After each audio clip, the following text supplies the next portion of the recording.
નમસ્કાર. ટૂંક સમયમાં શરદ નવરાત્રિ આવનાર છે. આ નવરાત્રિ કેમ મનાવતા હશે, એની પાછળનું લોજિકલ કારણ શું છે એ આજે આપણે જાણીએ.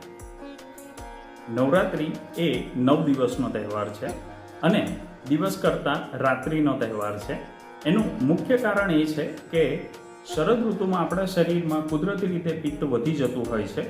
એટલે એ પિત્તને જો આપણે કાબૂમાં રાખીએ તો એને લગતા લક્ષણ અને બીમારીઓથી આપણે બચી શકીએ. કુદરતમાં એક ખૂબ જ સરસ બેલેન્સ છે. જેમ સૂર્ય ગરમ છે એમ ચંદ્રમા ઠંડા છે, દિવસ ગરમ છે એમ રાત ઠંડી છે.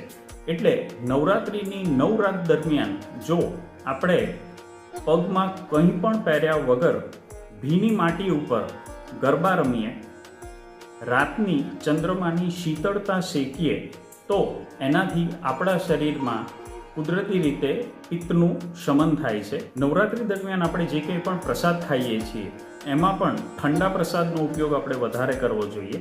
એમાં પણ ખાસ કરીને આપણે સાકરિયા દાણા ખાઈએ અથવા ઘીમાં બનાવેલો શીરો ખાઈએ અથવા પંચામૃત ખાઈએ તો એ દરેક વસ્તુ આપણા શરીરમાં વધેલા પિત્તને બેલેન્સ કરવામાં મદદ કરતા હોય છે.